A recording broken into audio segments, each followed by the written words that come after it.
السلام علیکم۔ گھریلو آسودگی۔ ایک بادشاہ اپنے وزیر کے ساتھ سیر کر رہا تھا۔ اچانک اس کی نظر ایک مزدور پر پڑی جو زمین سے اینٹ پھینکتا اور وہ اینٹ ہوا میں کلابازیاں کھاتی ہوئی تیسری منزل پر جا پہنچتی۔ بادشاہ نے حیران ہو کر وزیر سے پوچھا کہ کیا وجہ ہے کہ اس کی زمین پر کھڑے ہو کر پھینکی ہوئی اینٹ تیسری منزل پر جا پہنچتی ہے؟ کیا یہ اتنا طاقتور ہے؟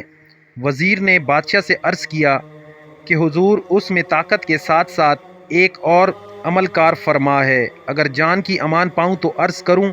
بادشاہ نے کہا، کہو کیا کہنا چاہتے ہو؟ وزیر نے کہا، بادشاہ سلامت، ضرور اس کی گھریلو زندگی بہت اچھی گزر رہی ہوگی۔ اسے گھر کی طرف سے کوئی پریشانی لاحق نہیں ہوگی، اسی وجہ سے اس کی اینٹ تیسری منزل پر جا پہنچتی ہے۔ بادشاہ نے کہا کہ تحقیق کی جائے۔ وزیر نے کہا، جی حضور۔ دوسرے روز وزیر نے چند افراد کو تحقیق پر لگا دیا۔ ایک ہفتے کے بعد ان افراد نے رپورٹ پیش کی کہ اس مزدور کی بیوی شام ہوتے ہی اپنے شوہر کے انتظار میں بیٹھی رہتی ہے۔ جیسے ہی وہ شخص گھر میں قدم رکھتا ہے، اس کی بیوی نہانے کے لیے فوراً پانی کی بالٹی اور نئے کپڑے رکھتی ہے۔ مزدور جیسے ہی نہانے سے فارغ ہوتا ہے، یہ اس کے لیے کھانا لگا دیتی ہے۔ کھانا کمال احتیاط سے پکاتی ہے، نمک، مرچ اور مسالہ جات کے تناسب کا خاص خیال رکھتی ہے۔ کھانے سے فارغ ہونے کے بعد لیٹنے کے لیے بستر لگاتی ہے۔ سونے سے پہلے اپنے شوہر کو پینے کے لیے دودھ دیتی ہے۔ کسی پریشانی کا ذکر نہیں کرتی اور صبر سے کام لیتی ہے۔ جب یہ رپورٹ بادشاہ کے سامنے پیش ہوئی تو مزید حیران ہوا۔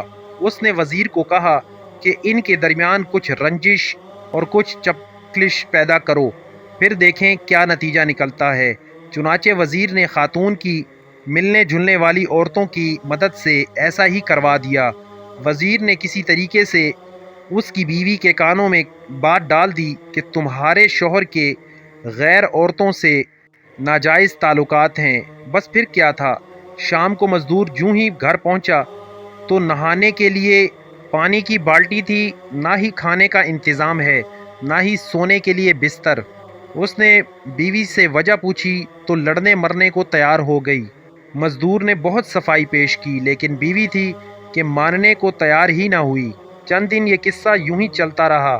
ایک دن وزیر نے بادشاہ کو کہا، بادشاہ سلامت، ہم سیر پر چلتے ہیں اور اس وزیر کی حالت دیکھتے ہیں۔ بادشاہ وزیر سمیت سیر پر نکلا اور اسی مزدور کے پاس پہنچے تو کیا دیکھتے ہیں کہ مزدور لاکھ کوشش کرتا ہے، لیکن اینٹ پہلی منزل سے اوپر نہیں جاتی تھی۔ بادشاہ وزیر کی فہم و فراست کو مان گیا اور اسے یقین ہو گیا کہ اینٹ کو تیسری منزل پر طاقت نہیں بلکہ انسان کی خوشگوار زندگی پہنچاتی ہے۔ قصہ مختصر کہ مزدور کی بیوی کو بتایا گیا کہ یہ سب تمہارے ساتھ ڈرامہ کیا گیا تھا۔ جب اسے حقیقت معلوم ہوئی تو وہ خوش ہوئی اور پھر وہی شوہر کی خدمت اور وہی اینٹ تیسری منزل پر۔ حقیقت یہی ہے کہ جو شخص گھریلو پریشانیوں سے دور ہے اور جن کے گھر میں خوشحالی ہے، وہ اپنی دنیاوی زندگی کو احسن طریقے سے انجام دیتے ہیں، اور کاروباری مشغلے ہوں یا تجارتی، ان میں ترقی کی منازل طے کرتے ہیں۔ بعض اوقات گھروں میں رنجشیں جان بوجھ کر ڈالی جاتی ہیں تاکہ ان کے درمیان ہونے والی لڑائی کو دیکھ کر ہم محفوظ ہوں، اور ایسا کرنے کے لیے یہ سوچنا چاہیے کہ کیا ایسا ہمارے ساتھ بھی ہو سکتا ہے۔